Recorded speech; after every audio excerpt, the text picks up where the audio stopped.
那么在这里我还想问一个非常有意思的问题，我想特别跟这本书会有相关哈，因为这本书提到叫金融炼金术的终结哈，这个词大家可能很少听到哈。也就是说我们面临这个金融危机，然后各国政府都在这么救，我们中国也是，美国也是，大家都这么救，那么到底是什么导致了我们这个经济危机？那更加重要的是，会不会在2年3年或者甚至今年我们还有一个就要在我们面前来？那这是我们最害怕的事情，是吧？就什么导致了像08、09年这样的金融危机？那么我们接下来会不会还有类似的金融危机？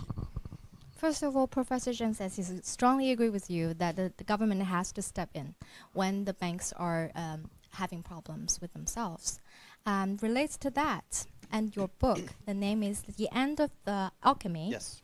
How would you explain that the past financial crisis of 2008, 2009 happened? What exactly produces this financial disaster? And can we expect another one in the next 2-3 years? What are we going to do to cope with this kind of difficulty? So I think you should see the crisis of 2008 as rather like two rivers coming together and creating very difficult weather when they meet. So the first source of problems was the fall in interest rates that was occurring right across the world for 20 years before 2008. And when interest rates fall, they push up asset prices, and that causes people to borrow more. 我先翻译第一部分啊。那么莫文金院士打了一个比方，他说，当经济危机发生的时候，它就像2条河流，原来没有任何交集的，突然它流到一块儿了。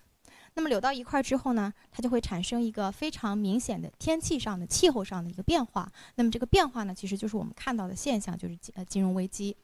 我们说，在过去的10年到20年的时间里面，有一个明显的变化，就是我们的利率不断的降低。利率不断的降低带来的结果是对经济的推动，但是它还有一个作用，其实是提高资产的价格。也就是说呢，越来越多的人其实他是需要去购买一些包括像房地产、像这些增值快速的这些资产。那么这也就意味着，其实有更多的这个也推动了进一步的这个货币的贬值。And when businesses or families decide to borrow more, as they did to finance higher house prices or investments in other assets where the prices were rising, they went to the banks, and the job of the banks is to lend more. And the banks lent more, but what they did was to basically borrow money themselves, either from people like us, increasing the deposits in banks, or borrowing from other financial institutions. So the banks got bigger and bigger, but they also got riskier and riskier because they had less equity finance to absorb any potential losses. 当我们要去买这些价值高的资产的时候，我们知道我们去买房子其实通常会出现什么情况？我们去到银行去贷款，对吧？那么银行贷款意味着什么？我们首先从银行借钱，那么银行从哪里借这笔钱呢？银行从哪里拿这笔钱？它是从其他的储户那里拿这笔钱，或者它是从其他的金融机构去借这笔钱的。那么当他借这笔钱的时候，也就意味着他的债务其实是越来越高的。那么我们就看到一个奇怪的现象，就是一方面我们对银行借的钱越来越多，同时呢，银行欠别人的钱也是越来越多的。那么在这个当中存在着一个很大的风险，也就是这个银行本身它没有足够的价值保证，能够使得它这样的投资是能够规避风险的，或者说是能够收得回来。So these two factors, the first river of more borrowing, and the second one that the banks were becoming more fragile, more vulnerable, came together in 2008, and a very small change in the perception of the riskiness of banks meant that the whole house of cards started to collapse. 那么在2008年的时候，我们就看到了这样一个现象，就是2条河流，一条河流呢是人们的这个借贷的这个量不断的增加，另外一方面呢是这个银行它变得越来越脆弱。那么当这2条河流流到一起的时候，我们就看到一个现象，就是这个银行的这个内部它开始对于这个产品本身没有信心了，开始出现断裂，开始出现丧失信心，那么这就一连串的引发了一个纸牌效应，也就是所有的牌都跟着倒下去了，这就是我们看到的大规模的连锁反应的世界范围内的金融危机。And this is not the first time in Western economies where the banking systems collapsed.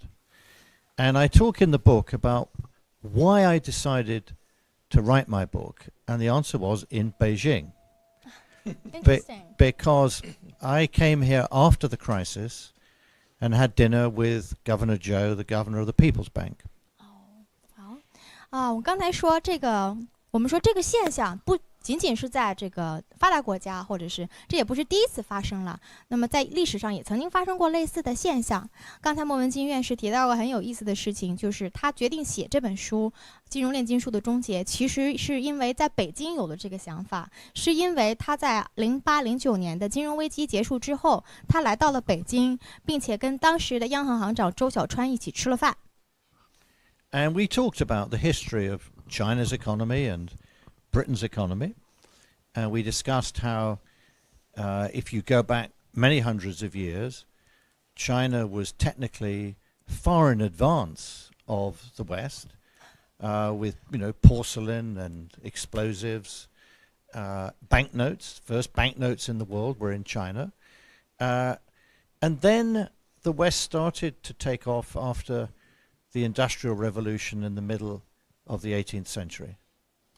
我们说吃饭的时候讨论了很多的问题啊，这里面包括中国在过去其实是远远领先于西方的。我们有伟大的4大发明哈，我们有瓷器，我们是第一个发明钞票的国家，钞票这个概念的国家。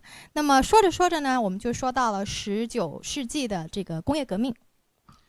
And so the West then, first in Europe and then later in the United States, started to grow rapidly and overtook China and then went beyond China.And more recently, of course, China has been catching up. 从19世纪的工业革命以来，我们看到的现象是西方迅速赶上了中国，不管是这个欧洲的国家，包括后来居上的美国。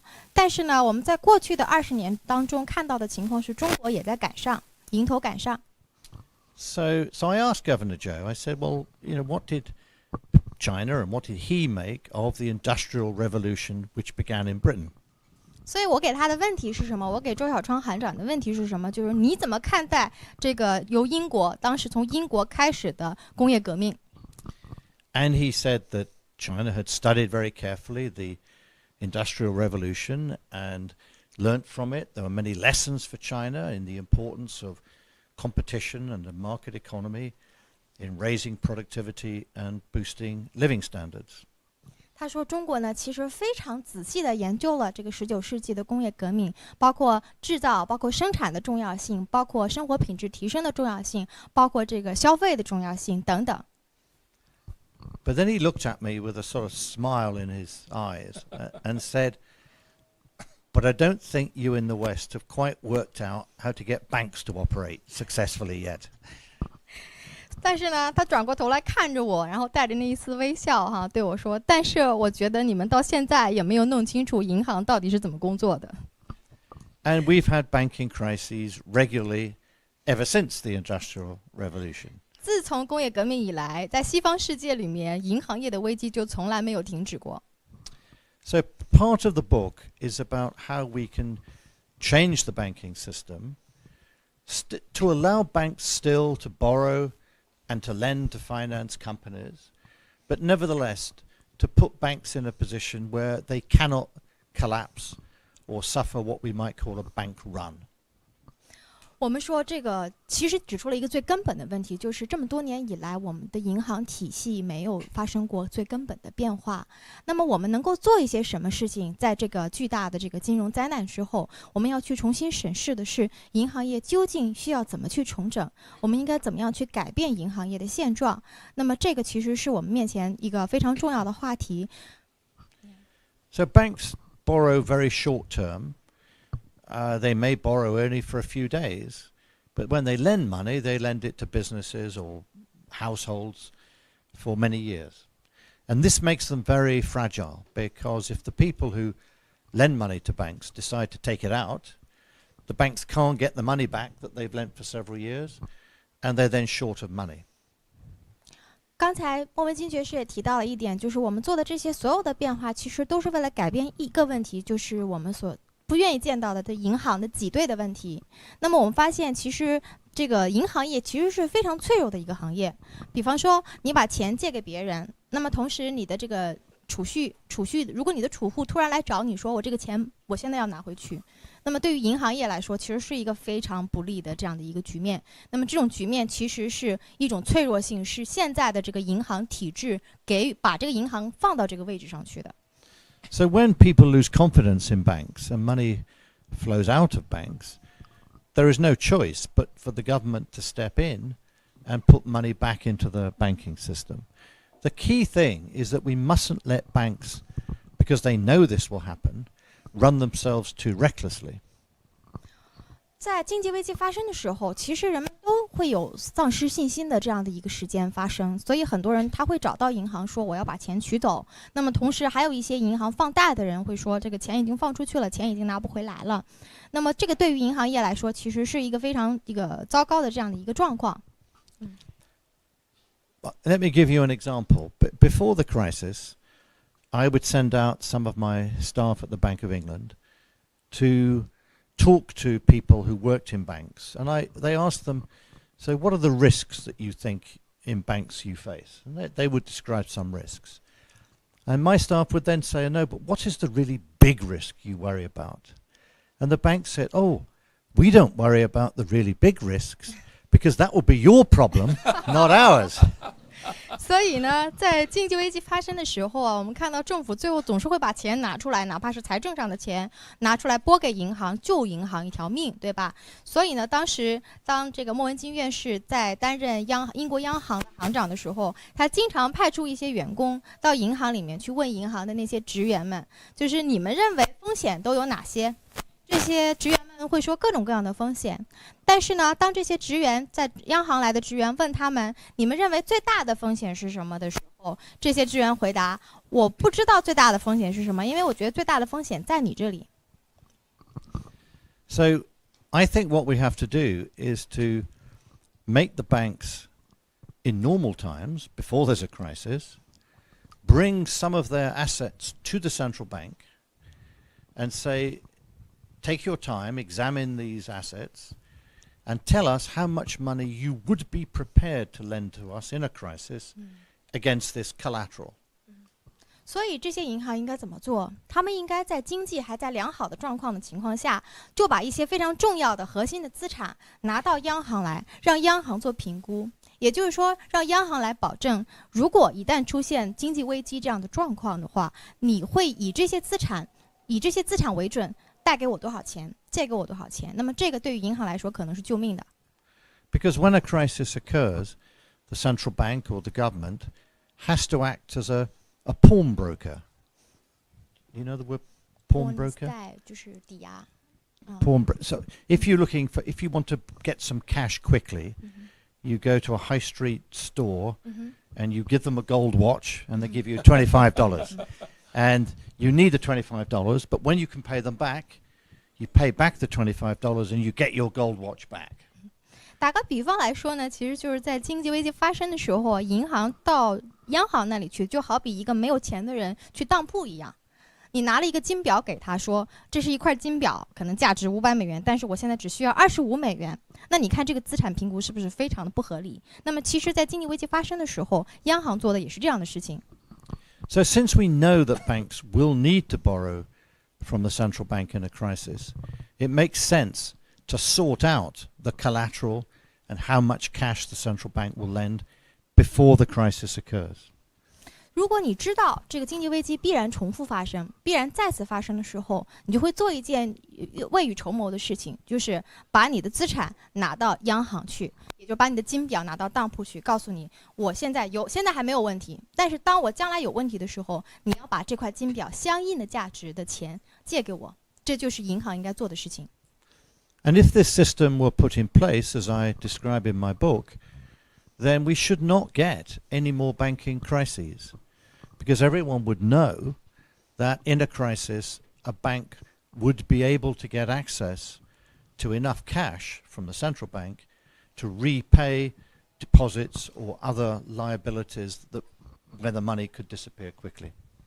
如果当今的银行都能做到我刚才说的这一点的话，也就是说，他们都愿意把自己最重要的资产在未雨绸缪的时候拿到央行去做这样的一个评估的话，其实就不会再有经济危机或者大规模的这种银行业的危机发生了。So I call this changing the role of the central bank to become a pawnbroker for all seasons. 所以我把这个打比方叫做让这个中央银行从一个当铺从一个临时的当铺变成了一个一年四季都是运营的当铺，换句话说就是个合理的当铺。And I think this is the best way to make sure that we eliminate the banking crises that Governor Joe so accurately described as being characteristic of market economies. 这个就是我对于周小川行长的问题的回答。通过这样的方式，可以去解决体制性的、长期以来困扰西方的银行业危机的发生。Excellent。这个我建议大家来点掌声哈。这个，我觉得这个思想真的很伟大。也就是说，莫文金院士提到了我们的银行一直在过去可能上百年的这个历史当中，一直会有银行这样子，是吧？这个很挣钱，最后又破产，很挣钱破产。那么咱们中国大家知道体制会特殊一点点，咱们历史也没那么长，暂时还没有哈，但好像在海南曾经之前也有。所以他提出这个方法真的是非常特殊，也就是中央银行应该在金融危机发生之前就帮每一家银行认真的评估它的资产和负债。那么这样子的话，它就不是一个临时的当铺，而是一个一年四季的当铺啊。这个比喻也非常的妥当。就中央银行其实是开当铺哈，是银行的当铺，银行一着急没钱了，就得去找他借钱哈。